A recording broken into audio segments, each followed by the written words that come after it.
আসসালামু আলাইকুম প্রিয় শিক্ষার্থীরা, আশা করি তোমরা সকলেই ভালো আছো। আজকে তোমাদের সবচেয়ে ভয়ের টপিকস অর্গানিক কেমিস্ট্রি ক্লাস শুরু করতে যাচ্ছি।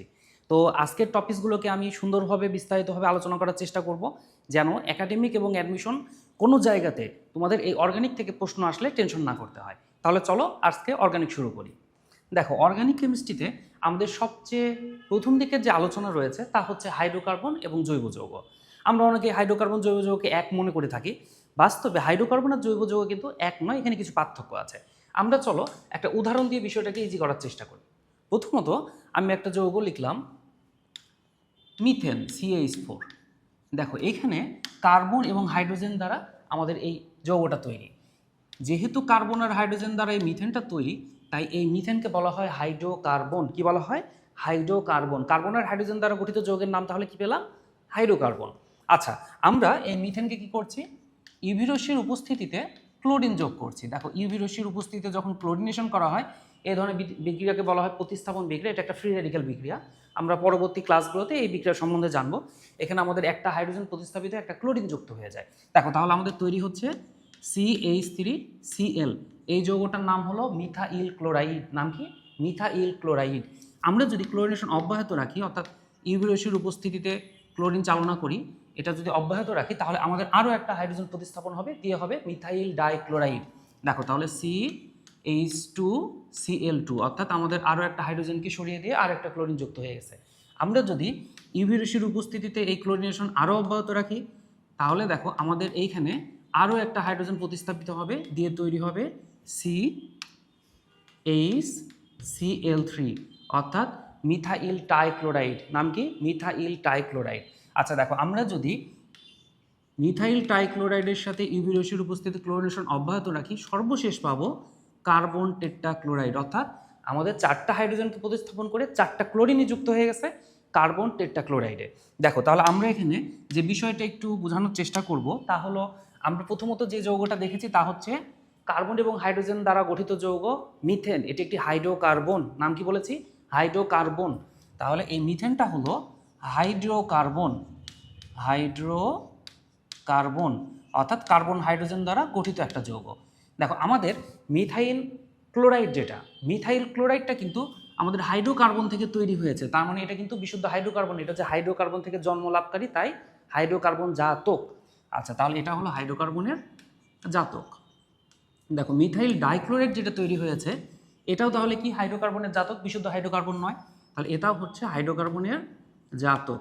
একইভাবে মিথাইল ট্রাইক্লোরাইড, এটাও হচ্ছে হাইড্রোকার্বনের জাতক। এবং সর্বশেষ যে কার্বন টেট্রাক্লোরাইড তৈরি হয়েছে, এটা কিন্তু হাইড্রোকার্বনের জাতক। আচ্ছা দেখো, আমরা এই যে এখানে যে মিথাইল ট্রাইক্লোরাইড তৈরি করেছে, এটা একটা বাণিজ্যিক নাম আছে।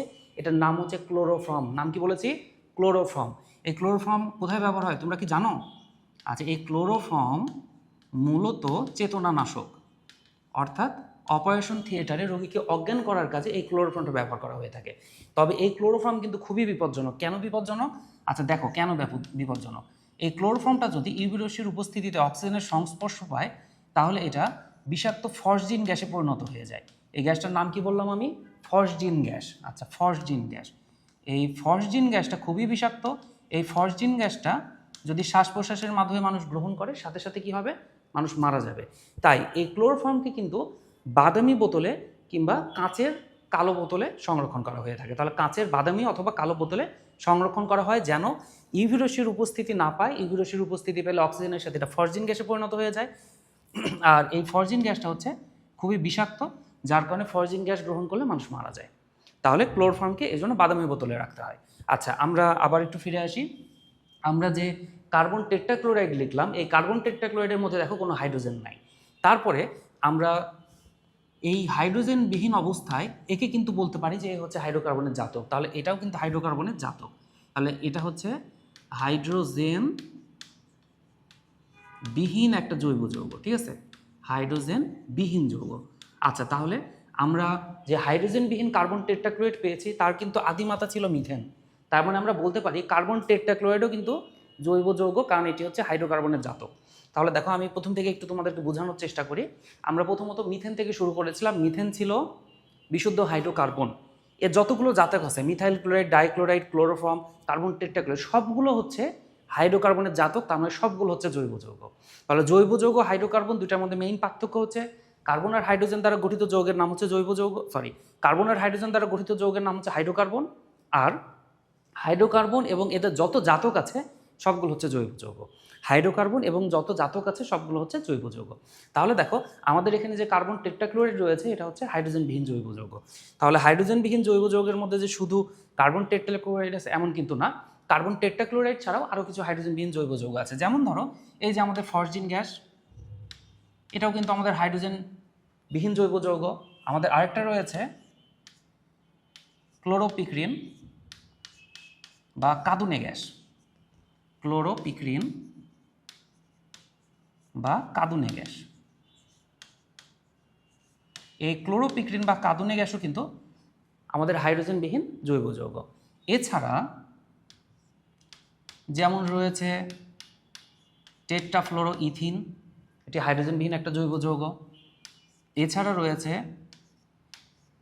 হেক্সাক্লোরোইথেন, এটা হাইড্রোজেনবিহীন একটা জৈব যৌগ।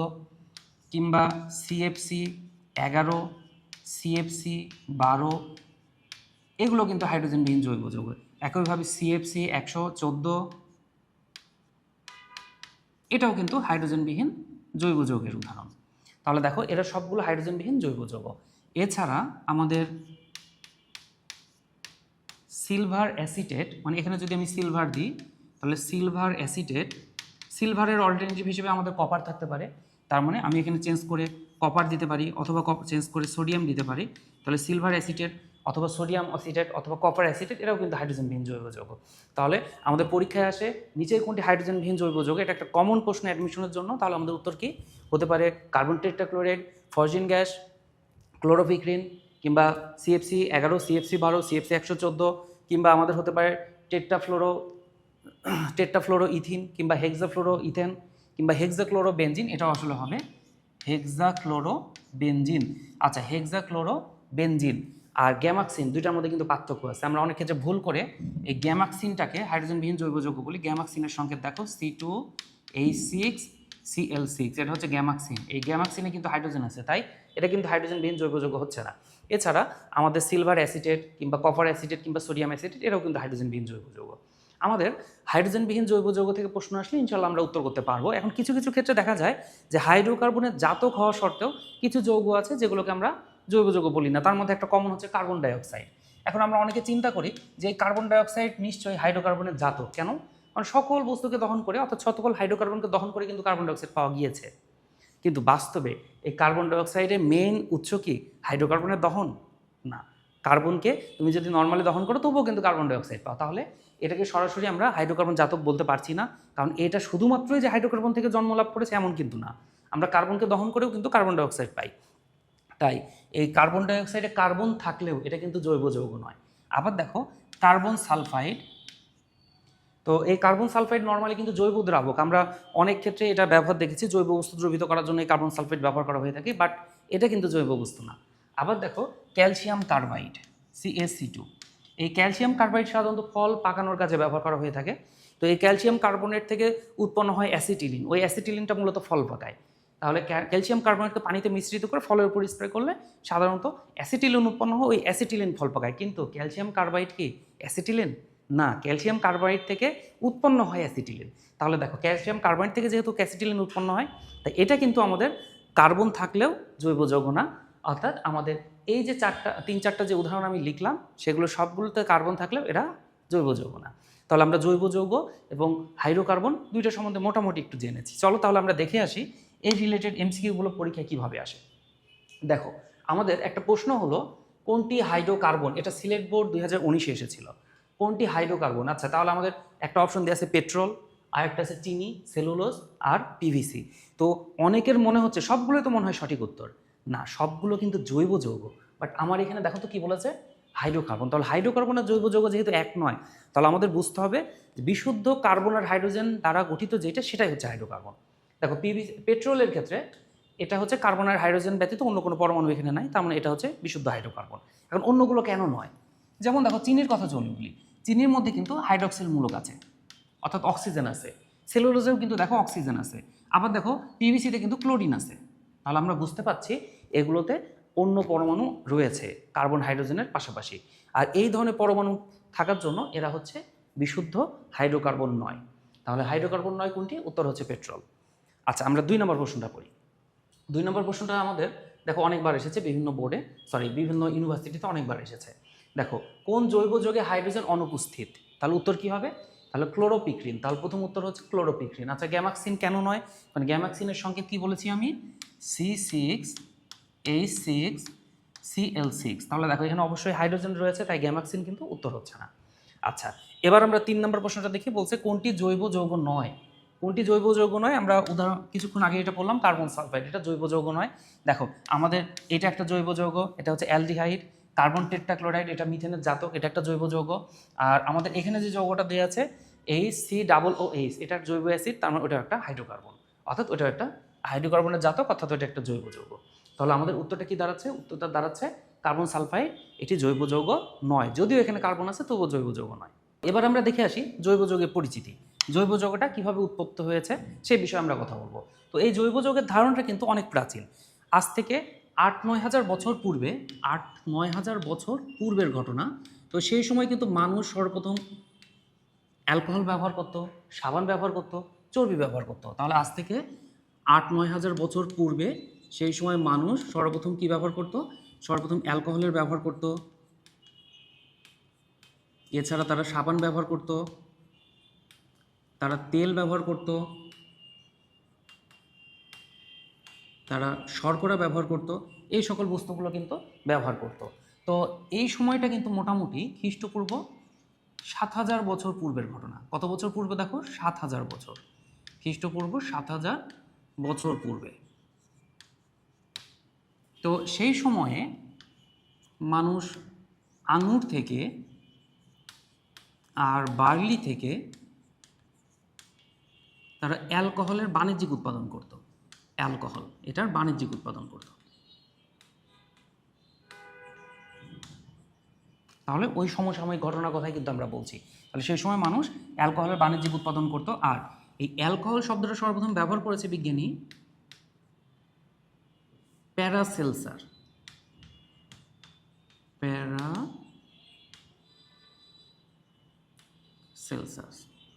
তাহলে বিজ্ঞানী প্যারাসেলসাস সর্বপ্রথম এই অ্যালকোহল শব্দটা ব্যবহার করেছে। আচ্ছা, তো এরপরে বিজ্ঞানী সিলে তিনি মূলত আঙুর থেকে টার্টারিক অ্যাসিড,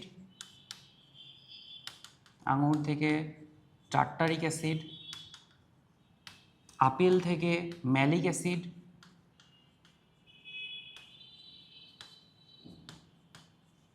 এবং চর্বি থেকে গ্লিসারিন তৈরি করেছিল। চর্বি থেকে গ্লিসারিন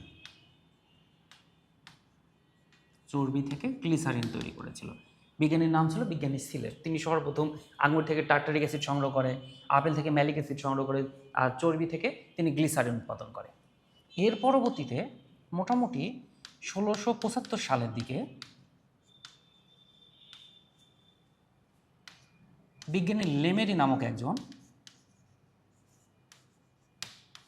তিনি উৎস অনুসারে বস্তুগুলোকে মূলত 3 ভাগে ভাগ করেছিল।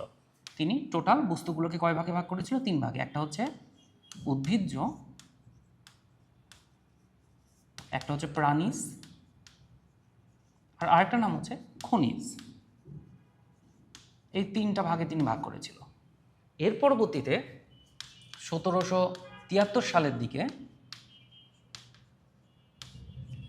বিজ্ঞানী রাউলি তিনি মূলত মানুষের মূত্র থেকে ইউরিয়া আবিষ্কার করেছিল।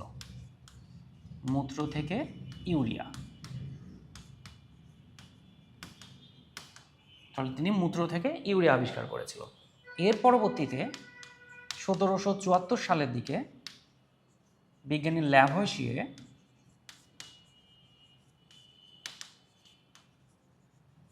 তিনি জৈব বস্তু যে মূল কাঠামো অর্থাৎ কার্বন, সেই বিষয়টা নিয়ে তিনি কথা বলেছিল। তার মানে তার মতে উদ্ভিদ ও প্রাণীর থেকে প্রাপ্ত যে সকল বস্তুগুলো আছে তার মূল কাঠামোতে থাকে কার্বনের সাথে hydrogen, oxygen nitrogen, sulphur, phosphorus এই অংশগুলো থাকে। তাহলে উদ্ভিদ ও প্রাণীদেহ থেকে প্রাপ্ত যে সকল বস্তুগুলো আছে তাদের মূল কাঠামোতে কার্বনের সাথে কে থাকবে? Hydrogen, oxygen, nitrogen, sulphur, phosphorus থাকবে। আর বাকি যে সকল বস্তুগুলো আছে সেগুলো হচ্ছে খনিজ বস্তু, অর্থাৎ এই খনিজ বস্তুর মধ্যে যে কোনো উপাদানই থাকতে পারে। তার পরবর্তীতে 1808 সালে বিজ্ঞানীর নাম হচ্ছে বার্জেলিয়াস,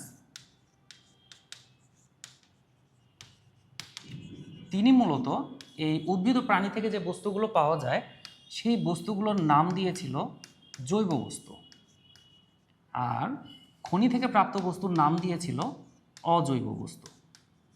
তার মানে তিনি মূলত জৈব অজৈব দুইটাকে পৃথক করেছিল। তার মানে জৈব শব্দটার সর্বপ্রথম ব্যবহার করেছিল বিজ্ঞানী বার্জেলিয়াস। বিজ্ঞানী বার্জেলিয়াস তার কিছুদিন পর 1815 সালে একটা মতবাদ দিয়েছিল, যে মতবাদের মূল ভিত্তি ছিল জৈব বস্তুর উৎস কেন্দ্রিক। এই মতবাদের নাম ছিল প্রাণ শক্তি মতবাদ। প্রাণ শক্তি মতবাদ। এই প্রাণ শক্তি মতবাদ অনুসারে জৈব বস্তুগুলো উদ্ভিদ ও প্রাণীদেহের এক অদৃশ্য রহস্যজনক শক্তির ফলে সৃষ্টি। আমি আবার বলছি, শোনো, প্রাণ শক্তি মতবাদের মূল কনসেপ্ট হলো জৈব বস্তুগুলো উদ্ভিদ ও প্রাণীদেহের এক অদৃশ্য রহস্যজনক শক্তির ফলে সৃষ্টি। দেখো, অদৃশ্য রহস্যজনক ভাষাটার অর্থটা কি? অদৃশ্য মানে যেটা দেখা যায় না, রহস্যজনক মানে যার অর্থ বা যার কারণ বিজ্ঞানীর জানা নাই। তাহলে জৈব বস্তুগুলো উদ্ভিদ ও প্রাণীদেহের এক অদৃশ্য রহস্যজনক শক্তির ফলে সৃষ্টি। এর পরবর্তীতে 1828 সালে বিজ্ঞানী ফ্রেডরিক ভোলার,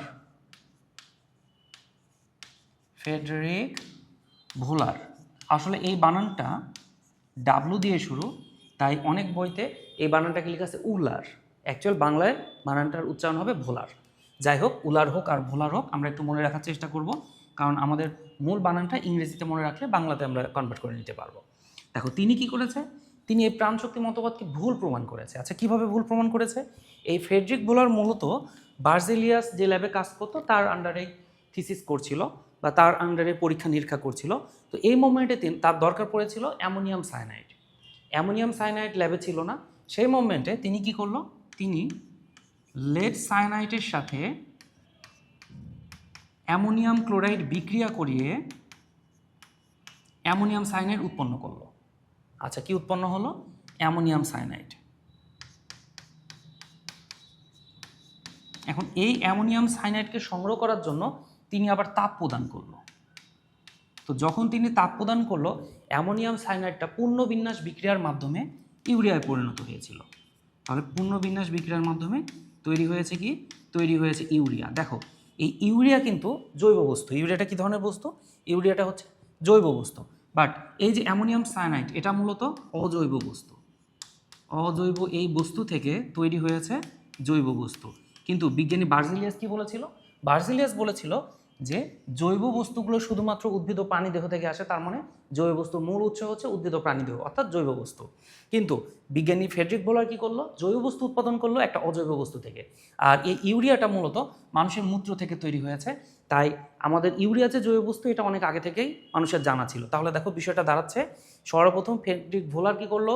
একটা অজৈব বস্তু আবিষ্কার করলো একটা জৈব বস্তু থেকে, আর এই বিক্রিয়ার মাধ্যমে তিনি বার্জেলিয়াসের প্রাণশক্তি মতবাদকে ভুল প্রমাণ করলো। এই লাইনটা খুবই খুবই গুরুত্বপূর্ণ, পরীক্ষায় প্রচুরবার এসেছে। তাহলে মূল কনসেপ্টটা আমি আবার বলি। বার্জেলিয়াসের প্রাণশক্তি মতবাদকে বিজ্ঞানী ফ্রেডরিক ভোলার এই বিক্রিয়ার মাধ্যমে ভুল প্রমাণ করেছে, অর্থাৎ অ্যামোনিয়াম সায়ানাইডকে তাপ দিয়ে ইউরিয়া আবিষ্কারের মাধ্যমে তিনি ভুল প্রমাণ করেছে বার্জেলিয়াসের প্রাণশক্তি মতবাদকে। আর এই জন্য ফ্রেডরিক ভোলারকে বলা হয় জৈব রসায়নের জনক। তাহলে ফ্রেডরিক ভোলারকে কি বলা হয়? ফ্রেডরিক ভোলারকে বলা হয় জৈব রসায়নের জনক। কেন? কারণ তিনি বার্জেলিয়াসের প্রাণশক্তি মতবাদকে ভুল প্রমাণ করেছিল। আচ্ছা, দেখো, তাহলে শুধুমাত্র যে ফ্রেডরিক ভোলারই এই অজৈব বস্তু থেকে জৈব তৈরি করেছিল তা কিন্তু না, তার পরবর্তীতে আরও অনেক বিজ্ঞানীরাই তৈরি করেছিল। যেমন তার পরবর্তীতে 1845 সালে বিজ্ঞানী কোভ, তিনি কি করেছিল? তিনি মূলত কার্বন, হাইড্রোজেন, অক্সিজেন একসাথে বিক্রিয়া করিয়ে জৈব অ্যাসিড তৈরি করেছিল, অর্থাৎ ইথানোয়িক অ্যাসিড তৈরি করেছিল। বাস্তবে দেখো, এই বিক্রিয়াটা এত সহজ না, আমি যত সহজে লিখলাম, এটা কয়েকটা ধাপে ঘটে। আমি জাস্ট তোমাকে সামারাইজ করে বোঝানোর জন্য লিখেছি। তাহলে বিজ্ঞানী কোভ 1845 সালে কি করেছিল? কার্বন, হাইড্রোজেন, অক্সিজেনকে একত্রিত করে আমাদের ইথানোয়িক অ্যাসিড তৈরি করেছিল। এর পরবর্তীতে 1865 সালের দিকে বিজ্ঞানী বার্থেলো তিনি অজৈব বস্তু থেকে জৈব বস্তু তৈরি করেছিল। কী কী বস্তু তিনি তৈরি করেছিল? তিনি মূলত অ্যালুমিনিয়াম কার্বাইড থেকে তৈরি করেছিল মিথেন। এছাড়া তিনি ক্যালসিয়াম কার্বাইড থেকে তৈরি করেছিল, তাপ পানি লাগে অবশ্য, অ্যাসিটিলিন। তাহলে দেখো এই ক্ষেত্রেও কিন্তু জৈব বস্তু থেকে অজৈব বস্তু থেকে জৈব বস্তু তৈরি হয়েছে। তাহলে এই হচ্ছে আমাদের জৈব যৌগের আবির্ভাবের বা জৈব যৌগের বিকাশের ক্রমবিকাশের যে ধারাটা রয়েছে সে ধারণাটা। আমি আবার একটু রিপিট করি। আমাদের 8 থেকে 10,000 বছর পূর্বে জৈব বস্তুর ব্যবহার ছিল। আর সর্বপ্রথম বিজ্ঞানী সিলের আঙুর থেকে টার্টারিক অ্যাসিড, আপেল থেকে ম্যালিক অ্যাসিড তৈরি করেছিল। তার পরবর্তীতে বিজ্ঞানী লেমেরি উৎস অনুসারে বস্তুগুলোকে 3টা ভাগে ভাগ করলো। তার পরবর্তীতে বিজ্ঞানী রাউলি মূত্র থেকে ইউরিয়া আবিষ্কার করার মাধ্যমে একটা জৈব উৎস থেকে তৈরি করেছিল। তার পরবর্তীতে বিজ্ঞানী ল্যাভয়েশিয়ে উদ্ভিদ প্রাণী থেকে প্রাপ্ত বস্তুগুলোকে কার্বন, হাইড্রোজেন, অক্সিজেন দ্বারা গঠিত এটা বলেছিল। তার পরবর্তীতে সবচেয়ে গ্রহণযোগ্য এবং ইম্পর্টেন্ট বিষয় হলো বার্জেলিয়াস। 1808 সালে তিনি বলেছিল জৈব বস্তু আর অজৈব বস্তু নামে 2টা শব্দ, অর্থাৎ জৈব উৎস থেকে প্রাপ্ত বস্তুর নাম দিয়েছিল জৈব বস্তু। আর 1815 সালে তিনি আবার কি বলেছিল, সেই জৈব উৎস থেকে প্রাপ্ত বস্তুকে একত্রিত করে একটা মতবাদ দিয়েছিল, যে মতবাদের নাম ছিল প্রাণশক্তি মতবাদ। 1828 সালে ফ্রেডরিক ভোলার আমাদের অ্যামোনিয়াম সায়ানাইড থেকে ইউরিয়া আবিষ্কারের মাধ্যমে সে প্রাণশক্তি মতবাদকে ভুল প্রমাণ করেছিল। এই জন্য তাকে জৈব রসায়নের জনক বলা হয়। এর পরবর্তীতে বিজ্ঞানী কোপ আমাদের অজৈব বস্তু থেকে জৈব বস্তু তৈরি করেছিল, এবং বার্থেলো কি করেছিল, অজৈব বস্তু থেকে জৈব বস্তু তৈরি করেছিল। এই হচ্ছে জৈব বস্তুর বা জৈব রসায়নের ক্রমবিকাশের ধারা। তাহলে আমরা এবার দেখে আসি এই অংশ থেকে পরীক্ষায় কেমন প্রশ্ন আসে। আচ্ছা, তাহলে আমরা প্রথমে এমসিকিউটা পড়ছি। দেখো বলছে, কোন বিজ্ঞানী 1773 সালে মানুষের মূত্র থেকে ইউরিয়া আবিষ্কার করে? আমরা রিসেন্টলি পড়লাম বিজ্ঞানী রাউলি, তিনি সর্বপ্রথম কি করেছে, মানুষের মূত্র থেকে ইউরিয়া আবিষ্কার করেছে। দেখো তার পরবর্তীতে বলছে জৈব রসায়নের জনককে। জৈব রসায়নের জনক হচ্ছে ফ্রেডরিক ভোলার। দেখো ফ্রেডরিক ভোলার কোথাও নাই, আছে উলার। তাহলে উত্তর হচ্ছে 1 নম্বর ফ্রেডরিক ভোলারের জায়গায় ফ্রেডরিক উলার, কারণ আমি ওই যে বললাম ডাব্লু দিয়ে শুরু কিন্তু উচ্চারণ হবে ভোলার। দেখো তারপরে বলছে যে নিচের কোন যৌগের পুনর্বিন্যাসের ফলে ইউরিয়া পাওয়া যায়? তাহলে আমরা জানি অ্যামোনিয়াম সায়ানাইডকে পুনর্বিন্যাস করে ইউরিয়া পাওয়া যায়। উত্তর হচ্ছে 4 নম্বরটা অ্যামোনিয়াম সায়ানাইড। দেখো এই প্রশ্নটা কিন্তু অনেক জায়গাতে এসেছে, ঢাকা ভার্সিটি, জগন্নাথ, সিলেট এগ্রিকালচার, অনেক জায়গাতে কিন্তু এসেছে। আচ্ছা, 7 নম্বর বলেছে ফ্রেডরিক ভোলার ইউরিয়া প্রস্তুত করার সময় নিচের কোন দ্রবণ যোগ করেছিল? তিনি মূলত যোগ করেছিল লেড সায়ানাইড। লেড সায়ানাইড থেকে তিনি পেয়েছিল অ্যামোনিয়াম সায়ানাইড। অ্যামোনিয়াম সায়ানাইডকে পুনর্বিন্যাসের মাধ্যমে পেয়েছিল ইউরিয়া। আমরা তাহলে পরের টপিক্সটা একটু দেখি। দেখো পরের মূলত আলোচনাটা আসলে জৈব বস্তু অজৈব বস্তুর পার্থক্য কেন্দ্রিক। তো এই সম্বন্ধে আমাদের পূর্বে থেকে ধারণা রয়েছে, আমি একটু তারপর ধারণাগুলোকে পুনরায় আলোচনা করছি। দেখো জৈব বস্তুর মেইন উৎস হচ্ছে কার্বন দ্বারা গঠিত যৌগ, তাই না? মানে হাইড্রোকার্বন এবং তার জাতকগুলো হচ্ছে জৈব বস্তু। তাহলে জৈব বস্তুর ক্ষেত্রে মূলত কি থাকবে? কার্বন আর হাইড্রোজেন হচ্ছে মেইন অংশ থাকবে, বা সবসময় কার্বন থাকবেই। আর অজৈব বস্তুর ক্ষেত্রে কেন্দ্রীয় পরমাণু হিসেবে যে কোনো বস্তু থাকতে পারে। দেখো যেহেতু জৈব বস্তুর ক্ষেত্রে কার্বন থাকবে, সাথে হাইড্রোজেন বা অক্সিজেন অথবা নাইট্রোজেন যে কোনো কম্পাউন্ড থাকবে, তাই এই জৈব বস্তুগুলো কিন্তু সবসময় সমযোজী বন্ধনে যুক্ত থাকবে। কেমন বন্ধন হবে? সমযোজী। কেন সমযোজী? কারণ আমরা জানি অধাতব পরমাণু ইলেকট্রন শেয়ারের মাধ্যমে সমযোজী গঠন করে। যেহেতু সবগুলো অধাতব পরমাণু, তাই এরা ইলেকট্রন শেয়ারের মাধ্যমে সবসময় সমযোজী গঠন করবে। আর যেহেতু এরা সমযোজী, তাই এদের গলনাঙ্ক, স্ফুটনাঙ্ক এগুলো হবে নিম্ন, কারণ সমযোজী যৌগের গলনাঙ্ক, স্ফুটনাঙ্ক খুবই নিম্ন হয়। পাশাপাশি সমযোজী হওয়ার ফলে এরা কিন্তু উদ্দায়ী ধর্ম প্রদর্শন করবে। সমযোজী হওয়ার জন্য এরা কি ধর্ম প্রদর্শন করবে? উদ্দায়িত ধর্ম প্রদর্শন করবে। আর সমযোজী হওয়ার জন্য এই অণুগুলো যে বিক্রিয়া করবে, সেই বিক্রিয়ার গতি হবে খুবই ধীর গতি সম্পন্ন, অর্থাৎ অনেক মন্থর গতিতে বিক্রিয়া হবে। আর সমযোজী অণু আমরা জানি অপোলার, অর্থাৎ এদের কোনো ধনাত্মক ঋণাত্মক প্রান্ত নাই। যেহেতু ধনাত্মক ঋণাত্মক প্রান্ত নাই, তাই এরা কিন্তু পানিতে অদ্রবণীয় হবে, জৈব দ্রাবকে দ্রবণীয় হবে। পানিতে অদ্রবণীয় হবে, জৈব দ্রাবকে দ্রবণীয় হবে। আর অপোলার হওয়ার কারণে এরা কোনোদিন বিদ্যুৎ পরিবহন করবে না। এটা মূলত জৈব বস্তু অজৈব বস্তুর মধ্যে মেইন পার্থক্য। তো জৈব বস্তুর ক্ষেত্রে আমরা আরেকটা বিষয় মনে রাখবো যে এর সংখ্যা কিন্তু প্রায় 1 কোটির মতো। জৈব বস্তুর সংখ্যা কত? প্রায় 1 কোটির মতো। কিছু কিছু বইতে এটাকে লিখে আছে 80 লক্ষ বা 90 লক্ষ, তবে সংখ্যাটা 1 কোটির কাছাকাছি। আর অজৈব বস্তুর সংখ্যা কিন্তু 1 লক্ষের কাছাকাছি। তাহলে তাকে হিসাব করলে আমরা বুঝতে পারছি জৈব যৌগ আছে কত পার্সেন্ট? প্রায় 99%। তাহলে পৃথিবীতে 99% রয়েছে জৈব যৌগ, যেটা কিনা শুধুমাত্র কার্বনের সাথে হাইড্রোজেন, অক্সিজেন, নাইট্রোজেন এই কয়েকটা কম্পাউন্ড দ্বারাই গঠিত। আর বাকি সব মৌল দ্বারা গঠিত যৌগগুলো, অর্থাৎ অজৈব যৌগগুলোর সংখ্যা রয়েছে প্রায় 1%-এর মতো, যদিও এরা অনেকগুলো পরমাণু দ্বারা গঠিত হতে পারে। আচ্ছা, আমরা তাহলে জৈব অংশ বা জৈব যৌগ অজৈব যৌগের পার্থক্য থেকে কী কী প্রশ্ন আসে সেটা একটু দেখে আসি।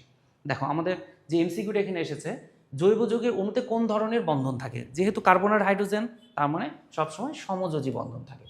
আচ্ছা, এটা হচ্ছে যশোর বোর্ড 2017 প্রশ্ন ছিল। এবার নিচের প্রশ্নটা আমি পড়ি। নিচের কোনটি জৈব যৌগের জন্য সত্য নয়, মানে সত্য নয় বলতে মিথ্যা।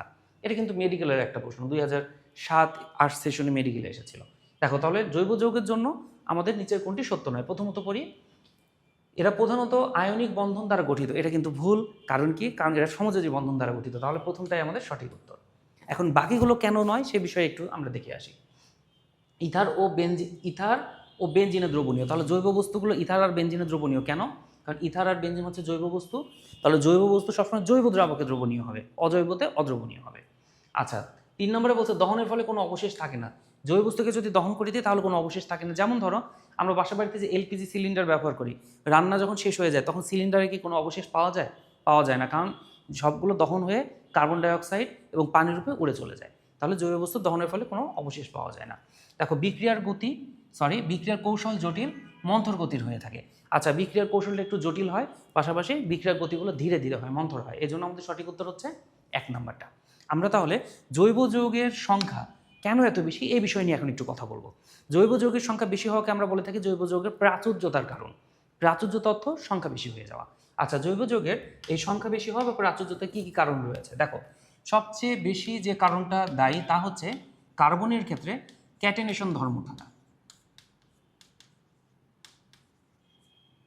জৈব যৌগের ক্ষেত্রে সংখ্যা বেশি হওয়ার কারণ হচ্ছে কার্বনের ক্যাটেনেশন ধর্ম থাকা। এই ক্যাটেনেশন ধর্মটা আসলে কি? ক্যাটেনেশন ধর্ম হলো অনেকগুলো পরমাণু নিজেদের মধ্যে যুক্ত বৃহৎ অণু গঠন করবে।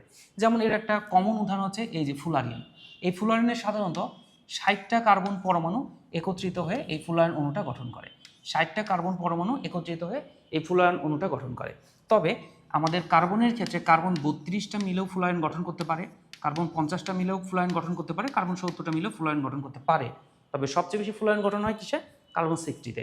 এই কার্বন 60 দ্বারা গঠিত ফুলারিনকে আমরা বাকিবল বলে থাকি। কি বলে থাকি? বাকিবল। কেন?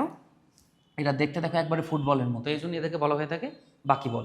এখানে সাধারণত কার্বন sp2 সংকরণে যুক্ত হয় এবং ফুলারিন এর ক্ষেত্রে এর আণবিক ভর সাধারণত 720 গ্রাম পার মোল হয়। অর্থাৎ কার্বন 60 যেখানে হবে সেখানে আণবিক ভর 720 গ্রাম পার মোল হবে।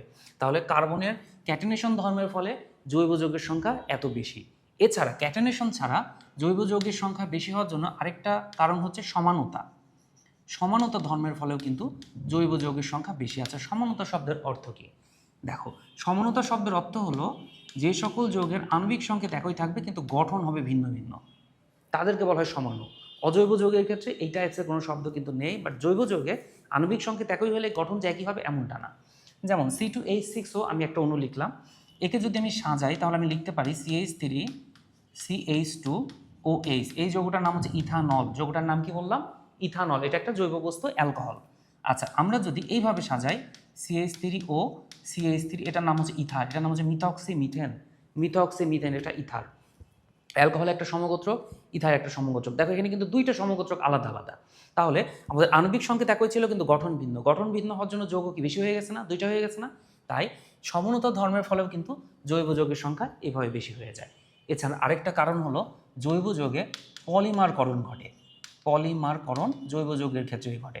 আচ্ছা, পলিমারকরণ সম্বন্ধে আমাদের মেবি আগে থেকে ধারণা আছে, কারণ আমরা 9-10-এও দেখেছিলাম যে অসংখ্য ইথিন অণু পরস্পরের সাথে যুক্ত হয়ে পলিইথিন গঠন করেছে। তাহলে এন সংখ্যক ইথিন অণু পলিমারকরণের মাধ্যমে, বিশেষ করে এখানে 1000 অ্যাটমসফিয়ার চাপ, 350 ডিগ্রি সেলসিয়াস তাপমাত্রা, টাইটেনিয়াম প্রভাবক অথবা অক্সিজেন উপস্থিতি, এগুলো প্রভাবক মাধ্যম ব্যবহার করে আমাদের বৃহৎ অণু পলিইথিনে পরিণত হয়ে যায়।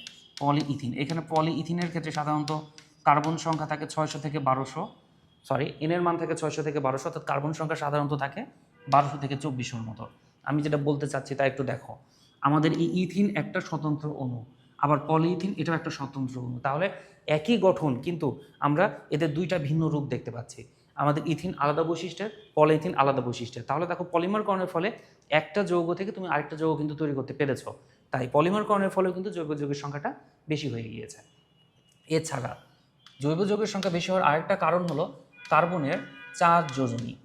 নর্মালি অন্যান্য পরমাণুর ক্ষেত্রে যোজনী 1, 2, 3 সাধারণত এরকম দেখা যায়, কিন্তু কার্বনের যোজনী 4 যোজনী হওয়ার কারণে কার্বন কি করে? দেখো 4 হাতে যখন সে 4টা হাইড্রোজেনের সাথে যুক্ত হয় তখন মিথেন গঠন করে। একটা হাইড্রোজেনকে প্রতিস্থাপন করে যদি কেউ যুক্ত হয় তখন কিন্তু আমাদের যৌগটা আবার চেঞ্জ হয়। যেমন আমরা পূর্বে দেখেছি একটা হাতে যদি হাইড্রোজেন প্রতিস্থাপন হয়ে ক্লোরিন যোগ হয় তাহলে আমাদের তৈরি হয়ে গেল মিথাইল ক্লোরাইড। দেখো আমাদের যোজনী 4 হওয়ার জন্যই কিন্তু এই ঘটনাগুলো ঘটছে। আবার এইখানে যদি হাইড্রোজেনটাকে প্রতিস্থাপন করে আরও একটা ক্লোরিন যোগ হয় ডাইক্লোরাইড, টাইক্লোরাইড, টেট্রাক্লোরাইড, তাহলে আমাদের যোজনী 4 হওয়ার ফলে যে কোনো একটা মৌলক বা মৌল যদি চেঞ্জ হয়ে যায় তাহলে কিন্তু নতুন যৌগ তৈরি হচ্ছে। তাহলে কার্বনের 4 যোজনীর ফলেই কিন্তু শুধুমাত্র এই ধরনের বৈশিষ্ট্যগুলো আমরা দেখতে পাই। এছাড়া কার্বন কি করতে পারে, নিজেদের মধ্যে single bond, double bond, triple bond গঠন করতে পারে। ঠিক আছে, তাহলে দুইটা কার্বন নিজেদের মধ্যে single bond, double bond, triple bond গঠন করে। যেমন দেখো আমরা যদি ইথেনের কথা বলি তাহলে CH3 কার্বন নিজেদের মধ্যে সিঙ্গেল বন্ড গঠন করেছে। যদি ইথিন অণুর কথা বলি তাহলে নিজেদের মধ্যে ডাবল বন্ড গঠন করতে পারে। আর যদি ইথাইন অণুর কথা বলি তাহলে নিজেদের মধ্যে এরা ট্রিপল বন্ড গঠন করতে পারে। তাহলে বন্ধন যত দৃঢ় হবে আমাদের যৌগের স্থায়িত্ব তত বেশি থাকে। তাই এরা কিন্তু নিজেদের মধ্যে sp3 সংকরণ করে, যেমনটা করেছে কার্বন কার্বন একক বন্ডে, sp2 সংকরণ করে যেমনটা হয়েছে কার্বন কার্বন ডাবল বন্ডে, আবার কিন্তু sp সংকরণ করে যেমনটা হয়েছে কার্বন কার্বন ট্রিপল বন্ডে। তাহলে দেখো আমাদের এখানে সংকরণটা ছিল sp3, sp2 এবং সংকরণ ছিল sp। তাহলে আমাদের দুইটা কার্বন দ্বারা আমরা কিন্তু 3 ধরনের যৌগ দেখতে পাচ্ছি। প্রত্যেকটার নির্দিষ্ট সংকরণ আছে, তাই প্রত্যেকটার স্টেবিলিটি আছে, তাই প্রত্যেক যৌগ আমরা পৃথিবীতে পাবো। তাই দেখো সংকরণ ভিন্ন হওয়ার কারণে বা নিজেদের মধ্যে বিভিন্ন সংকরণ গঠনের কারণে জৈব যৌগের সংখ্যা এত বেশি। এছাড়া আমাদের জৈব যৌগের যে কার্বন কেন্দ্রীয় পরমাণু হিসেবে থাকে সেই কার্বনের তড়িৎ ঋণাত্মকতা মধ্যম টাইপসের। তড়িৎ ঋণাত্মকতা কেমন? মধ্যম। আচ্ছা কেন বলছি মধ্যম? কারণ দেখো তড়িৎ ঋণাত্মকতা হচ্ছে কার্বনের 2.5, কার্বনের তড়িৎ ঋণাত্মকতা 2.5 হওয়ার জন্য এর সবচেয়ে তড়িৎ ঋণাত্মক ফ্লোরিন যার মান 4.0 এর সাথেও যৌগ গঠন করতে পারে। আবার কম তড়িৎ ঋণাত্মক হাইড্রোজেন যার মান 2.1 এর সাথেও যৌগ গঠন করতে পারে। তাহলে দেখো মধ্যম তড়িৎ ঋণাত্মকতা হওয়ার ফলেই কিন্তু এমনটা সম্ভব হয়েছে, নয়তো কিন্তু সম্ভব হতো না। তাহলে এই হচ্ছে জৈব যৌগের সংখ্যা বেশি হওয়ার কারণ। চলো তাহলে আমরা এবার দেখে আসি এই অংশ থেকে কী টাইপসের প্রশ্ন হতে পারে। দেখো আমাদের এখান থেকে যে প্রশ্নগুলো আসে তার মধ্যে একটা হলো একই মৌলের পরমাণু সময়ের মধ্যে বন্ধন সৃষ্টির মাধ্যমে যেটা গঠিত হয় তাকে আমরা বলে থাকি ক্যাটিনেশন। তার মানে ক্যাটিনেশন হচ্ছে একই জাতীয় পরমাণু নিজেদের মধ্যে যুক্ত হয়ে বৃহৎ অণু গঠন করা, যেটা আমরা ফুলারিনে দেখলাম। আচ্ছা তারপরের প্রশ্ন বলছে জৈব যৌগ সম্বন্ধে নিচের কোনটি সঠিক নয়, মানে নিচের কোনটি ভুল। ক্যাটিনেশন জৈব যৌগে দেখা যায়, চতুর্যোজ্যতা জৈব যৌগে দেখা যায়, সমানতা জৈব যৌগে দেখা যায়। তারপরে বলছে মন্থর আয়নিক বিক্রিয়া। দেখো মন্থর বিক্রিয়া জৈব যৌগে দেখা যায় কিন্তু আয়নিক বিক্রিয়া জৈব যৌগে দেখা যায় না, তার মানে এটা হচ্ছে ভুল। ঠিক আছে, এটা মেডিকেল কলেজের একটা প্রশ্ন। তাহলে মন্থর বিক্রিয়া দেখা যায় কিন্তু আয়নিক বিক্রিয়া দেখা যায় না, এই জন্য উত্তরটা ভুল। এবার সে পরবর্তীতে কি বলছে, কার্বন যৌগের পরিমাণ অসংখ্য হওয়ার কারণ কি, মানে কার্বন যৌগের সংখ্যা বেশি হওয়ার কারণ কি। এর পলিমারাইজেশন ঘটে মানে পলিমারকরণ ঘটে, ক্যাটিনেশন ঘটে, আইসোমারিজম মানে সমানতাও ঘটে। তার মানে উত্তর হচ্ছে সবগুলো। এই সবগুলোর কারণে জৈব যৌগের সংখ্যাটা এত বেশি। তাহলে আশা করছি আমরা এই টাইপসের এমসিকিউ আসলে পরীক্ষায় উত্তর করতে পারবো। এবার আমরা চলে যাব আমাদের নতুন একটা টপিক, সেটা হচ্ছে সমগোত্রীয় শ্রেণী বা সমগোত্রক কাকে বলে এটা নিয়ে। সমগোত্রকের যে বৈশিষ্ট্যগুলো আছে আমি আগে একটু নোট করে নিই, তারপর উদাহরণ দিয়ে বিষয়টাকে ক্লিয়ার করব। দেখো সমগোত্রকের কয়েকটা সাধারণ বৈশিষ্ট্য থাকে। প্রথম কথা হচ্ছে এদের একই সাধারণ সংকেত থাকে, একই সাধারণ সংকেত। আচ্ছা সাধারণ সংকেতের সাথে আমাদের মেবি পরিচয় নাই। সাধারণ সংকেত হচ্ছে এমন একটা সংকেত যে সংকেত ব্যবহার করে আমরা ওই গোত্রের সকল সদস্যকে সংজ্ঞায়িত করতে পারি। দ্বিতীয় বৈশিষ্ট্য হচ্ছে এদের একই কার্যকরী মূলক থাকে। কার্যকরী মূলক বলতে যে মূলকগুলো দ্বারা যৌগকে চেনা যায় সেগুলো হচ্ছে কার্যকরী মূলক। যেমন দেখো অ্যালকোহল, এর কার্যকরী মূলক হচ্ছে ওএইচ। ওএইচ দেখে আমরা বুঝতে পারি এটা হচ্ছে অ্যালকোহল সমগোত্র। তৃতীয় বৈশিষ্ট্য হলো এদের পাশাপাশি দুই সদস্যের মধ্যে একটা মিথাইল মূলকের পার্থক্য থাকে। পাশাপাশি দুই সদস্যের মধ্যে একটা CH2 মূলক, CH2 মূলককেও কিন্তু মিথাইল মূলক বলা হয়। CH2 বা মিথাইল মূলকের পার্থক্য থাকে। তাহলে পাশাপাশি দুই সদস্যের মধ্যে কি থাকবে, একটা CH2 মূলকের পার্থক্য থাকবে। আণবিক বল হিসাব করলে 14 ভরের পার্থক্য থাকে। আচ্ছা এছাড়া আমাদের এদের ভৌত ধর্ম, রাসায়নিক ধর্ম একই হবে। ভৌত রাসায়নিক ধর্ম একই। ভৌত ধর্ম বলতে মূলত গলনাঙ্ক স্ফুটনাঙ্ককে বোঝায়, আর রাসায়নিক ধর্ম বলতে মূলত বিক্রিয়া করাকে বোঝায় বা বিক্রিয়ার কৌশলকে বোঝায়। তাহলে ভৌত রাসায়নিক ধর্ম একই হয়ে থাকে। এছাড়া এদের উৎপাদন কৌশলও একই হয়ে থাকে, অর্থাৎ এরা একই টাইপসের বিক্রিয়ার মাধ্যমে উৎপন্ন হয়। উৎপাদন কৌশল একই হয়ে থাকে, অর্থাৎ একই টাইপসের বিক্রিয়ার মাধ্যমে এরা সবাই উৎপন্ন হয়ে থাকে। আমরা চলো একটা উদাহরণের মাধ্যমে বিষয়টাকে ক্লিয়ার করার চেষ্টা করি। আমরা প্রথমত একটা সাধারণ সংকেত লিখলাম CnH 2SN + 1OH। ধরো এইটার আমরা মুখস্থই করেছি, আমরা আপাতত জানি না, অথচ একটু পরে আমরা দেখব বাকি সাধারণ সংকেতগুলো। তো এই সাধারণ সংকেতটা হচ্ছে অ্যালকোহলের সাধারণ সংকেত। কার সাধারণ সংকেত? অ্যালকোহলের। এখানে N এর মান 1 2 3 4 বসিয়ে আমি সকল সদস্যকে পেতে পারি। N সমান যখন আমি 1 বসালাম তখন দেখো C1H3OH। আমি যদি একটু সুন্দর গঠনে লিখতে চাই তাহলে CH3OH, এটার নাম হচ্ছে মিথানল। আমি যদি N সমান 2 ধরি তাহলে দেখো আমি পাচ্ছি C2H5OH। আমি যদি গাঠনিক সংকেত সুন্দর করে লিখতে চাই CH3CH2OH, এটার নাম হচ্ছে ইথানল। আমি যদি N সমান 3 ধরি তাহলে C3H7OH। যদি একটু সুন্দর করে গঠনে লিখতে চাই CH3CH2CH2OH। দেখো তাহলে এটা হচ্ছে প্রোপানল। আমি N এর মান 1 2 3 4 ধরে এই সদস্যগুলোকে আমি পেয়ে গিয়েছি। এবার আসি, এই প্রত্যেকটা যে অ্যালকোহল আমি বুঝলাম কি করে? আমি বুঝেছি কিন্তু এই যে দেখো সবার সাথে যে OH আছে এটা দেখে। এই জন্য এই OH-কে কি বলা হয়? কার্যকরী মূলক বলা হয়। OH-কে বলা হয় কার্যকরী মূলক। কার্যকরী মূলক। তাহলে দেখো কার্যকরী মূলকের সঙ্গে আমরা কি দিতে পারি? কার্যকরী মূলকের সঙ্গে এভাবে দিতে পারি, যে সকল মৌল বা মূলক কোনো যৌগে উপস্থিত থেকে যদি ওই যৌগের ধর্মকে নিয়ন্ত্রণ করে কিংবা বৈশিষ্ট্যকে প্রকাশ করে তবে তাকে কার্যকরী মূলক বলে।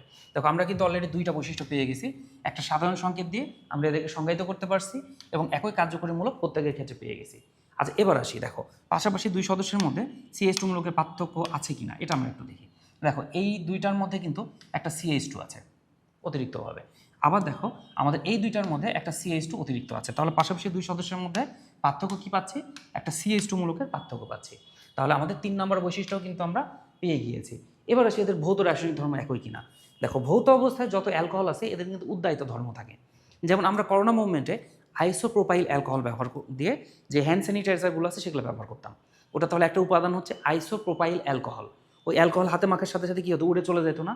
তাহলে অ্যালকোহলের একটা বৈশিষ্ট্য হচ্ছে এরা উদ্দায়িত ধর্মসম্পন্ন। তাহলে ভৌত অবস্থায় সকল অ্যালকোহল উদ্দায়িত ধর্মসম্পন্ন। আচ্ছা রাসায়নিক ধর্মের কথা যদি বলি তাহলে প্রত্যেক অ্যালকোহলকে যদি আমরা জারণ করি, জারণ করলে আমরা জৈব অ্যাসিড পাবো। যেমন ধরো এই 1 কার্বন বিশিষ্ট অ্যালকোহলকে জারণ করলে প্রথম অবস্থায় অবশ্যই অ্যালডিহাইড হয়, তারপর জৈব অ্যাসিড হয়ে যায়। আবার যদি 2 কার্বন বিশিষ্ট জৈব অ্যাসিডকে আমার অ্যালকোহলকে জারণ করা হয় তাহলেও দেখো আমি কিন্তু জৈব অ্যাসিড পাচ্ছি। জৈব অ্যাসিডের কার্যকরী মূলক COOH। এই থেকে বুঝতে পারলাম যে এটা হচ্ছে জৈব অ্যাসিড। আমরা 3 কার্বনের অ্যালকোহলকে জারণ করলেও কিন্তু জৈব অ্যাসিডই পাচ্ছি। তাহলে বিষয়টা দাঁড়ালো যে অ্যালকোহলকে যদি জারণ করা হয় তাহলে জৈব অ্যাসিড পাওয়া যায়। তাহলে দেখো রাসায়নিক ধর্ম সবারই সেম, ভৌত ধর্ম সবাই উদ্দায়ী ছিল, রাসায়নিক ধর্ম সবাই একই ধরনের উৎপাদন করেছে। এবার আসি আমাদের 5 নম্বর পয়েন্ট হচ্ছে উৎপাদন কৌশল একই। যত অ্যালকোহল আছে সব অ্যালকোহলগুলোকে কিন্তু গাজন প্রক্রিয়ায় তৈরি করা হয়।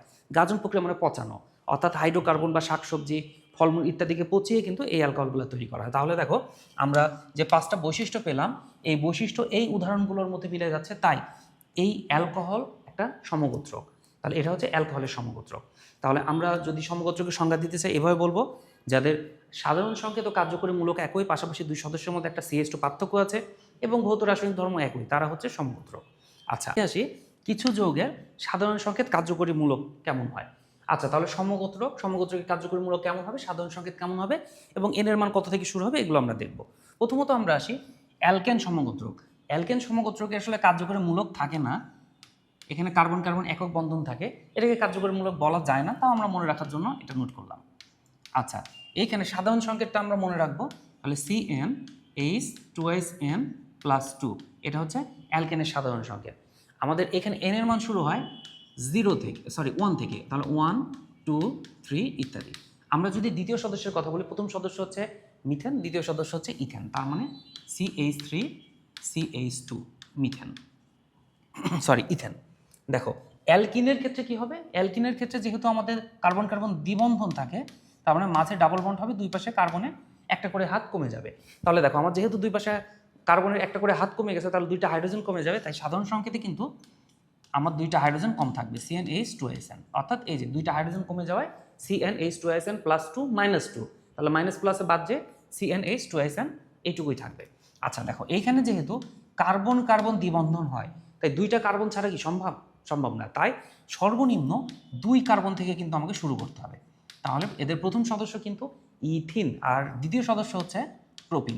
দেখো এটা কিন্তু একটু বোঝার বিষয় আছে, আমি কিন্তু সর্বপ্রথম শুরু করেছি n=2 থেকে, তাই আমার দ্বিতীয় সদস্য হচ্ছে n=3 ধরে, n=3 ধরে আমাদের দ্বিতীয় সদস্য কোনটা? Propene, 3 carbon propene. অ্যালকাইনের ক্ষেত্রে কি হবে? আমাদের কার্বন কার্বন আরও একটা বন্ধন তৈরি হবে, যেহেতু কার্বন কার্বন আরও একটা বন্ধন, দুই পাশে দুইটা ফাঁকা হাত, তাহলে আরও দুইটা হাত কিন্তু কমে গিয়েছে। যেহেতু আরও দুইটা হাত কমে গেছে, তার মানে কি আরও দুইটা হাইড্রোজেন কম থাকবে, অর্থাৎ CnH2SN-2। তাহলে আমরা অ্যালকেনটা মনে রাখলে কিন্তু অ্যালকিন অ্যালকাইন এই তিনটা খুব ইজিলি সমাধান করতে পারবো। দেখো এইখানেও যেহেতু কার্বন কার্বন 3 বন্ধন, তাই আমার কিন্তু এনের মান 2 থেকে শুরু হবে। তাহলে আমাদের এনের মান যেহেতু 2 থেকে শুরু, আমার দ্বিতীয় সদস্য হচ্ছে 3 কার্বনের হবে, অর্থাৎ এই যে প্রোপাইন হবে। ঠিক আছে, 3 কার্বনের প্রোপাইন হবে। তাহলে আমরা মোটামুটি এই অংশ পর্যন্ত একই ধরনের একইভাবে বুঝে বুঝে মুখস্থ করার চেষ্টা করব অ্যালকেন থেকে বাকিগুলোকে নির্ণয় করে। এবার চলে আসি অ্যালকাইল মূলকের। অ্যালকাইল মূলককে আসলে আর দ্বারা প্রকাশ করা হয়ে থাকে। এই আর এর মধ্যে CH3 CH2 CH3 কিংবা CH3 CH2 CH2 এরকম কিছু থাকে। আচ্ছা দেখো, তাহলে এর সাধারণ সংকেত মূলত অ্যালকেন থেকে একটা হাইড্রোজেন কম থাকলেই হয়। তাহলে অ্যালকেন মূলক থেকে একটা হাইড্রোজেন যখন কম হয়, তখন কার্বনের একটা ফাঁকা যোজ্যতা সৃষ্টি হয়, ফাঁকা হাত সৃষ্টি হয়। এই হচ্ছে সেই ফাঁকা হাত। এই হাতের সাথে অন্য কার্যকরী মূলকগুলো যুক্ত হতে পারে। যেহেতু এটা অ্যালকেন থেকে তৈরি হয়েছে, তাই দেখো এখানে কিন্তু এন এর মান 1 2 3, ঠিক আছে, অর্থাৎ 1 থেকে শুরু। আমাদের দ্বিতীয় সদস্য তাহলে কি হবে? CH3 CH2 একটা ফাঁকা হাত, অর্থাৎ আমাদের ইথেন থেকে একটা হাইড্রোজেন কমে গিয়ে অ্যালকাইল মূলক তৈরি হয়েছে। আচ্ছা বাকি সবগুলো আবার খুবই সহজ। কেন বলছি সহজ? কারণ বাকি সবগুলো তৈরি হবে তোমার কই থেকে? অ্যালকাইলের সাথে কার্যকরী মূলক যুক্ত করে। যেমন দেখো হ্যালাইড, হ্যালাইড বলতে আসলে মূলত অ্যালকাইল হ্যালাইড। এখানে কে কে থাকতে পারে? ফ্লোরিন, ক্লোরিন, ব্রোমিন, আয়োডিন, এই 4টা কম্পাউন্ড থাকতে পারে। ঠিক আছে, তাহলে সাধারণ সংকেত CnH2SN+1। দেখো আমি কি করেছি? অ্যালকাইল হ্যালাইড, কিন্তু আমি অ্যালকাইল মূলকের সাথে শুধুমাত্র হ্যালোজেনটাকে যোগ করে দিয়েছি, আর কোনো কিছুই করিনি। তাহলে এখানে এন এর মান কত থেকে শুরু? ওই যে অ্যালকাইল মূলকে যেহেতু 1 থেকে শুরু, তাই 1 2 3। আচ্ছা আমার দ্বিতীয় সদস্য কোনটা হতে পারে? ধরো আমার ইথাইল মূলক আছে, এর সাথে আমি একটা ক্লোরিন যোগ করে দিলাম, তাহলে ইথাইল ক্লোরাইড, এটা আমার দ্বিতীয় সদস্য। এবার আসি অ্যালকোহল। অ্যালকোহলের কার্যকরী মূলক হচ্ছে OH। OHটা মূলত অক্সিজেন, এর সাথে একক বন্ডে একটা হাইড্রোজেন যুক্ত থাকে, আর অক্সিজেন একটা ফাঁকা যোজ্যতা থাকে। আমাদের সাধারণ সংকেতটা ওই আগের মতোই CnH2SN+1, অর্থাৎ অ্যালকাইলের সাথে জাস্ট OH কার্যকরী মূলক যোগ হয়ে গেল আমাদের সাধারণ সংকেত। এবার দেখো এখানে এন এর মান কত থেকে শুরু? যেহেতু অ্যালকাইল মূলকে এন এর মান 1 থেকে শুরু, তাই এখানেও কিন্তু 1 থেকে যাত্রা শুরু হবে। তাহলে আমাদের দ্বিতীয় সদস্য কি? ওই যে সেই ইথাইল মূলক, এর সাথে আমরা কি যোগ করব? এর সাথে আমাদের কার্যকরী মূলক OH যোগ করে দিব, তার মানে ইথানল। এটা হচ্ছে আমাদের দ্বিতীয় সদস্য। দেখো অ্যামিন, অ্যামিন হচ্ছে NH2, এটাকে বলা হয় অ্যামিন। এই অ্যামিন মূলকের নাইট্রোজেনের সাথে হাইড্রোজেনগুলো এক যোজ্যতায় যুক্ত থাকে। তাহলে সাধারণ সংকেত কি হবে? ওই আগের মতোই CnH2SN+1 দেন NH2, অর্থাৎ অ্যালকাইল মূলকের সাথে শুধু কার্যকরী মূলক যোগ করে দিয়েছি। যেহেতু অ্যালকাইল মূলক থেকে শুরু, তাই আমার এন এর মান 1 2 3 ইত্যাদি। তাহলে দেখো দ্বিতীয় সদস্য কি হচ্ছে? ওই আগের মতোই ইথাইল মূলকের সাথে কি যোগ করব? একটা NH2 যোগ করব। এই যে ইথাইল মূলকের সাথে একটা NH2 যোগ করে দিয়েছি, হয়ে গেছে। আচ্ছা আমাদের থায়ল, এই থায়লটা অনেকের জানা থাকে না, এটা বইতে আলোচনা কম আছে, তো SH কে বলা হয় থায়ল মূলক। এখানে সালফার হাইড্রোজেনের সাথে একটা সিঙ্গেল বন্ডিংয়ে যুক্ত থাকে। আচ্ছা তাহলে আমাদের ওই আগের মতোই করে সাধারণ সংকেত CnH2SN+1 SH। আমাদের এন এর মান আগের মতোই 1 থেকে শুরু, অর্থাৎ 1 2 3 4 ইত্যাদি। দেখো তাহলে আমাদের দ্বিতীয় সদস্য কি হবে? তাহলে দ্বিতীয় সদস্য হবে ইথেন থায়ল। ঠিক আছে, অর্থাৎ ইথাইল মূলকের সাথে থায়ল যোগ করে ইথেন থায়ল। দেখো তারপরে আছে নাইট্রো গ্রুপ, NO2, এটাকে বলা হয় নাইট্রো গ্রুপ। এই নাইট্রো গ্রুপটা মূলত নাইট্রোজেনের সাথে অক্সিজেন একটা সন্নিবেশে থাকে, এরকম আমরা দিয়ে দিলাম, তাহলে ডাবল বন্ডে যুক্ত থাকে। ঠিক আছে, নাইট্রো গ্রুপ। দেখো তাহলে এখানে সাধারণ সংকেত ওই আগের মতোই H2SN+1 NO2। সাধারণ সংকেত আগের মতোই হলো, এন এর মানও কিন্তু সিমিলার, অর্থাৎ 1 2 3 আগের মতোই। তাহলে আমাদের নাইট্রো গ্রুপ যোগ হবে ওই অ্যালকাইলের সাথে, অর্থাৎ ইথাইলের সাথে জাস্ট নাইট্রো গ্রুপ যোগ হয়ে গেল। দেখো তাহলে আমাদের মনে রাখার টেকনিকগুলো আমি একটু প্রথম থেকে রিপিট করি। প্রথমত তুমি অ্যালকেন অ্যালকিন অ্যালকাইন সিমিলারই মনে রাখবা। কীভাবে? অ্যালকেন যদি তোমার মনে থাকে, অ্যালকেন যদি মনে থাকে, তাহলে দেখো তুমি এখানে অ্যালকিন অ্যালকাইন খুব ইজিলি মনে করতে পারছো, শুধুমাত্র হাইড্রোজেন 2টা করে কম দিয়ে। আর এদিকে যদি আমার অ্যালকাইল মূলকটা মনে থাকে, অ্যালকাইল মূলক মনে থাকলে তোমার বাকিগুলো কিন্তু খুব ইজিলি সলভ, কারণ অ্যালকাইল মূলকের সাথে শুধু কার্যকরী মূলক যোগ করে দিলে আমাদের হয়ে যাচ্ছে। আচ্ছা, আমাদের আরও কিছু কার্যকরী মূলক আছে, চলো আমরা তাহলে একটু দেখে নিই। যেমন অ্যালডিহাইড, অ্যালডিহাইডের ক্ষেত্রে এর কার্যকরী মূলক হচ্ছে CHO। মূলত কার্বন এর সাথে দ্বিবন্ধনে একটা অক্সিজেন, একপাশে একটা হাইড্রোজেন এখানে যুক্ত থাকে। সাধারণ সংকেত কিন্তু আমাদের ওই অ্যালকাইলের সাথেই যুক্ত করে লিখতে হবে, CnH2SN+1, অর্থাৎ অ্যালকাইল মূলক, এর সাথে লিখলাম CHO। আচ্ছা, এখানে পার্থক্য আছে এন এর মানে, কেন? কারণ কার্যকরী মূলকের মধ্যে কিন্তু একটা কার্বন আছে, তাই তোমার এন এর মান কিন্তু শুরু করতে হবে 0 থেকে, অর্থাৎ 0, 1, 2 ইত্যাদি। দেখো আমি তাহলে প্রথম সদস্য কিন্তু পাবো 1 কার্বনের, প্রথম সদস্য পাবো n = 0 থেকে, আর দ্বিতীয় সদস্য পাবো n = 2 এ। তাহলে n = 2 এ কিন্তু আমি পাচ্ছি CH3CHO, অর্থাৎ 2 কার্বনের সদস্য, কিন্তু n এর মান 1 থেকে শুরু। দেখো এবার আসি জৈব অ্যাসিড। জৈব অ্যাসিডের কার্যকরীমূলক COOH। এই ক্ষেত্রে কার্বনের সাথে অক্সিজেন থাকে একটা ডাবল বন্ডে, একটা অক্সিজেন সিঙ্গেল বন্ডে, ওর সাথে একটা হাইড্রোজেন সিঙ্গেল বন্ডে। এই হচ্ছে জৈব অ্যাসিডের কার্যকরীমূলক। তাহলে জৈব অ্যাসিডের ক্ষেত্রে ওই আগের মতোই সাধারণ সংকেত CnH2SN+1 COOH। আচ্ছা দেখো, এই ক্ষেত্রেও যেহেতু কার্যকরী মূলকের মধ্যে একটা কার্বন আছে, তাই n এর মান শুরু কত থেকে? 0 থেকে, 0, 1, 2 ইত্যাদি। তাহলে আমাদের প্রথম সদস্য হচ্ছে 1 কার্বনের, দ্বিতীয় সদস্য হচ্ছে 2 কার্বনের, অর্থাৎ আমাদের CH3COOH, অর্থাৎ ইথানোয়িক অ্যাসিড। আমরা যদি অ্যাসিড হ্যালাইডের কথা বলি, অ্যাসিডের সাধারণত OH কে প্রতিস্থাপন করে হ্যালোজেন গ্রুপ হলে তাকে অ্যাসিড হ্যালাইড বলা হয়। তাহলে দেখো আমাদের OH অংশটাকে প্রতিস্থাপন করে যদি হ্যালোজেন যোগ হয়, তাহলে তাকে আমরা বলবো অ্যাসিড হ্যালাইড।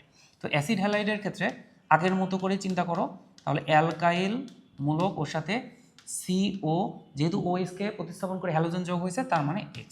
এখানে ফ্লোরিন, ক্লোরিন, ব্রোমিন যে কোনোটা হতে পারে। দেখো এই ক্ষেত্রেও কিন্তু n এর মান আমার শুরু কত থেকে? 0 থেকে, 0, 1, 2, 3 ইত্যাদি। তাহলে দ্বিতীয় সদস্য কোনটা? CH3COCl, অর্থাৎ আমাদের ইথানোয়িক অ্যাসিড। এখানে ইথানোয়িক অ্যাসিডে ক্লোরো ইথানয়েড, ঠিক আছে, কিংবা অ্যাসিটিক অ্যাসিডে ক্লোরো অ্যাসিটেট। আমরা যদি অ্যামাইডের কথা বলি, তাহলে CONH2, অর্থাৎ অ্যামিনের মূলকের পূর্বে কিন্তু একটা CO মূলক থাকে। দেখো এই ক্ষেত্রেও কিন্তু সাধারণ সংকেত ওই আগের মতো করে CnH2SN+1 CONH2। যেহেতু কার্যকরী মূলকের মধ্যে কার্বন আছে, তাই এখানেও কিন্তু n এর মান 0 থেকে শুরু, 0, 1, 2, 3 ইত্যাদি। দেখো প্রথম সদস্য 1 কার্বনের, দ্বিতীয় সদস্য 2 কার্বনের, ইথানামাইড, এটা হচ্ছে আমাদের উদাহরণ। এবার আসি সায়ানো। সায়ানো হচ্ছে CN, এই সমগোত্রককে বলা হয় নাইট্রাইল সমগোত্রক, নাইট্রাইল। আর কার্যকরী মূলকের নাম সায়ানো সমগোত্র, সায়ানো। আচ্ছা দেখো, তাহলে এখানে কার্বনের সাথে নাইট্রোজেন কিন্তু ট্রিপল বন্ডে যুক্ত থাকে, এই যে এরকম, ঠিক আছে, এটা হচ্ছে সায়ানো। সাধারণ সংকেত ওই আগের মতো CnH2SN+1 CN। আচ্ছা, এইখানে কিন্তু কার্যকরী মূলকের মধ্যে কার্বন আছে, কিন্তু এখানে আবার ঝামেলাও আছে। ঝামেলা কি? যদি আমি n = 0 ধরি, তাহলে আমি পাবো HCN। HCN কিন্তু জৈব বস্তু নয়, এটা কিন্তু অজৈব বস্তু। তাই আমার এই ক্ষেত্রে n এর মান শুরু হবে কিন্তু 1 থেকে। তোমরা একটু মনে রাখবা, এই ক্ষেত্রে n এর মান হচ্ছে 1 থেকে শুরু। সাইনাইডের ক্ষেত্রে কার্বন কার্যকরী মূলকে থাকলেও n এর মান 1 থেকে শুরু। তাহলে প্রথম সদস্য হচ্ছে CH3CN, দ্বিতীয় সদস্য হচ্ছে CH3CH2CN, অর্থাৎ ইথাইল মূলকের সাথে একটা CN যুক্ত থাকবে। তাহলে তোমাদের কিন্তু এই অংশটা একটু মনে রাখতে হবে যে এখানে n এর মানে একটু জটিলতা আছে, n এর মান কিন্তু এখানে 2 থেকে শুরু। দেখো এবার আমরা আসি কিটোন মূলক। কিটোন মূলকের ক্ষেত্রে কার্যকরী মূলক হচ্ছে CO, উভয় পাশে 2টা ফাঁকা হাত থাকবে, অ্যালকাইল মূলক যুক্ত হবে। তাহলে কিটোনের ক্ষেত্রে সাধারণ সংখ্যাটি একটু ভিন্ন, CnH2SN+2। দেখো আমি কিন্তু লিখলাম অ্যালকেনকে, কি লিখেছি? অ্যালকেন মূলককে এর সাথে যোগ করে দেবো CO। তাহলে এখানে কিন্তু অ্যালকেনের সাথে যুক্ত হয়েছে। তাহলে আমরা এইখানে CO মূলকের উভয় পাশে 2টা যেহেতু অ্যালকাইল মূলক বসাবো, তাই এই ক্ষেত্রে কিন্তু n এর মান 2 থেকে শুরু হবে। তাহলে এই ক্ষেত্রে n এর মান শুরু হবে 2 থেকে, 2, 3, 4 ইত্যাদি। আচ্ছা, আমরা যদি প্রথম সদস্যের কথা বলতাম, তাহলে CH3CO CH3 পেতাম। যেহেতু দ্বিতীয় সদস্যের কথা বলছি, CH3CH2 CO CH3, এটা হচ্ছে আমাদের দ্বিতীয় সদস্য, অর্থাৎ n সমান আমার 3 বসিয়ে এই সদস্যটা আমি পেয়েছি। যদি স্টারের কথা বলি, COOR, তো এই পাশেও অ্যালকাইল থাকে, তার মানে এই পাশেও অ্যালকাইল, এই পাশেও অ্যালকাইল। যদি অ্যালকাইল না থেকে আবার হাইড্রোজেন থাকতো, তাহলে অ্যাসিড হয়ে যেত, জৈব অ্যাসিড। তাই উভয় পাশে কিন্তু R থাকে। দেখো এই ক্ষেত্রেও সাধারণ সংকেত ওই আগের মতো CnH2SN+2, অর্থাৎ আগের আমাদের সেই কিটোনের মতো আমি নর্মালি অ্যালকেন লিখলাম, এর সাথে যোগ করলাম COO কার্যকরী মূলক। তাহলে আমার হয়ে গেল স্টারের সাধারণ সংকেত। এই ক্ষেত্রেও n এর মান কিন্তু আমার 2 থেকে শুরু, তাহলে 2 3 4 ইত্যাদি।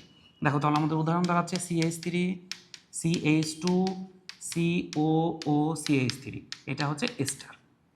দেখো পরবর্তীতে আছে অ্যাসিড অ্যানহাইড্রাইড। অ্যাসিড অ্যানহাইড্রাইডের কার্যকরী মূলক COO CO, উভয় পাশে আমাদের হাইড্রোজেনও থাকতে পারে, অ্যালকাইলও থাকতে পারে।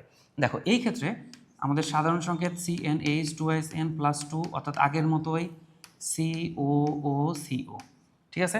আচ্ছা এখানে কিন্তু একটা ব্যাপার আছে, যেহেতু এটা জৈব অ্যাসিডের জাতক, জৈব অ্যাসিড থেকে তৈরি হয়, তাই এন এর মান এখানে 0 থেকে শুরু করা যায়, 0 1 2 ইত্যাদি হয়। যদি আমি প্রথম সদস্যের কথা বলি তাহলে HCOO আর যদি দ্বিতীয় সদস্যের কথা বলি তাহলে CH3 COO CO CH3, এটা হচ্ছে আমার দ্বিতীয় সদস্য। আচ্ছা আমাদের থাকলো ইথার। ইথারের ক্ষেত্রে অক্সিজেন ওই পাশে অ্যালকাইল থাকবে। দেখো এর সাধারণ সংকেতটা ওই আগের মতোই CnH2SN+2O, অর্থাৎ ইথারের ক্ষেত্রে দুই পাশেও কিন্তু অ্যালকাইল গ্রুপ থাকবে। তবে এখানে একটু ব্যাপার আছে, যেহেতু ইথারের মধ্যে তো অক্সিজেন আছে, তার মানে আমাদের কিন্তু এনের মান 2 থেকে শুরু করতে হবে, n সমান 2 3 4 ইত্যাদি। দেখো তাহলে CH3O CH3, এই হচ্ছে ইথারের সাধারণ সংকেত। তাহলে দেখো আমাদের ঝামেলাটা কোথায় আছে?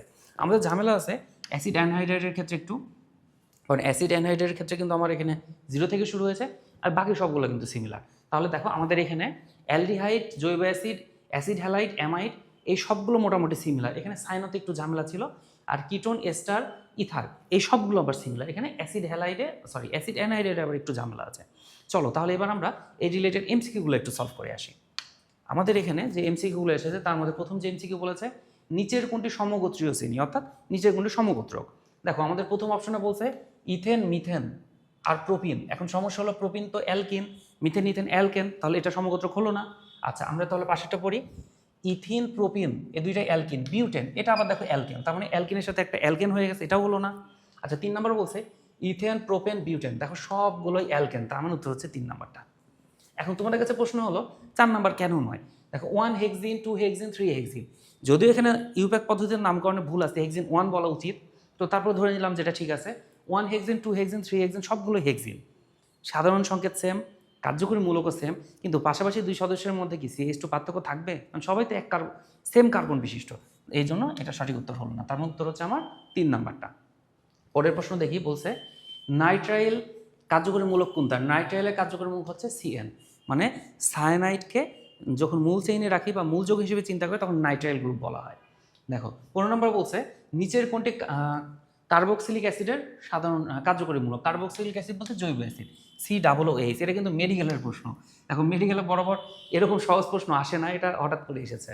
আচ্ছা তারপরে বলছে অ্যালকোহলের কার্যকরী মূলক কোনটি? অ্যালকোহল হচ্ছে OH, এটা মেডিকেলেও আসছে, ডেন্টাল কলেজেও আসছে, অনেক সহজ প্রশ্ন। তারপরে দেখো বলছে CH3 আছে 3টা, একটা কার্বন আছে, CH2 আছে, CH আছে, CH2 আছে, বলছে প্রাইমারি, সেকেন্ডারি, টারশিয়ারি আমাদের পরমাণুর সংখ্যা হিসাব করতে বলছে। আচ্ছা আমি আগে গঠনটা একটু লিখে ফেলি। দেখো এখানে কার্বনের 4 দিকে 4টা মিথাইল মূলক, CH3 3 দিকে 3টা মিথাইল মূলক আছে, তারপর সামনে যাই, সামনে হচ্ছে একটা CH2 আছে, তারপর সামনে যায় একটা CH আছে, দুই পাশে 2টা CH3 আছে। আচ্ছা নর্মালি যদি আমি এভাবে একটু চিন্তা করি যে প্রত্যেক কার্বনে কয়টা করে কার্যকরী অ্যালকাইল মূলক আছে, তাহলে একটু দেখো এই কার্বনের ক্ষেত্রে আমার অ্যালকাইল মূলক 1টা 2টা, এদিকে একটা 3টা, আর এখানে একটা 4টা, তাহলে 1টা 2টা 3টা, এই পাশে একটা 4টা, তাহলে এ কয় ডিগ্রি? এ হচ্ছে 4 ডিগ্রি, অর্থাৎ কার্বনের 4 দিকে 4টা অ্যালকাইল মূলক আছে, তাই সে 4 ডিগ্রি। দেখো এই কার্বনের কথা যদি বিবেচনা করি, এই পাশে 1 ডিগ্রি, ওই পাশে 1 ডিগ্রি, তাহলে এই হচ্ছে 2 ডিগ্রি। দেখো আমি কি পাচ্ছি? 4 ডিগ্রি একটা পাইছি, 2 ডিগ্রি একটা পাইলাম। আচ্ছা দেখো এই যে এই কার্বনগুলো আছে, এই পাশে যে 3টা কার্বন আছে, এই কার্বনগুলোতে আবার কয় ডিগ্রি আছে? দেখো এই কার্বনের কথা যদি বিবেচনা করি, সব মিলে একটাই অ্যালকাইল গ্রুপ, এই কার্বনে একটাই, এই কার্বনে একটাই, তার মানে এই দিকে আবার 1 ডিগ্রি আছে 3টা, এগুলো সব 2 ডিগ্রি একটা করে, এগুলো একটা করে ছিল। আচ্ছা এবার আসি এই কার্বনের কথা যদি চিন্তা করি, দেখো এইদিকে একটা, এখানে একটা, এখানে একটা, তার মানে 3 ডিগ্রি আছে কয়টা? 3 ডিগ্রি আছে হচ্ছে একটা। আচ্ছা এই কার্বনের কথা যদি চিন্তা করি তাহলে এটা হচ্ছে 1 ডিগ্রি, 1 ডিগ্রির সংখ্যা আরও একটা বাড়লো। এই কার্বনের কথা যদি চিন্তা করি 1 ডিগ্রির সংখ্যা আরেকটা বাড়লো। তাহলে দেখো আমাদের টোটাল 1 ডিগ্রি পাচ্ছি কয়টা? 1 ডিগ্রি হচ্ছে 5টা, 2 ডিগ্রি একটা, 3 ডিগ্রি হচ্ছে একটা, আর 4 ডিগ্রি হচ্ছে একটা। তার মানে আমাদের প্রাইমারি, সেকেন্ডারি টোটাল কার্বন সংখ্যা দাঁড়াচ্ছে 5 1 1 1, অর্থাৎ 3 নাম্বারটা। অর্থাৎ আমাদের 5টা রয়েছে 1 ডিগ্রি, আর বাকি 2 ডিগ্রি 3 ডিগ্রি 4 ডিগ্রি রয়েছে একটা করে। তাহলে আমরা যে অংশ পর্যন্ত আলোচনা করলাম, আশা করছি এই অংশগুলো বাসায় প্র্যাকটিস করলে তোমাদের আর কোনো ত্রুটি থাকবে না। সাথে সাথে সালের প্রশ্নগুলো প্র্যাকটিস করে নিবা, তাহলে আমাদের এখন থেকে একাডেমিক এর পাশাপাশি অ্যাডমিশনের প্রিপারেশনটা ইনশাল্লাহ হয়ে যাবে।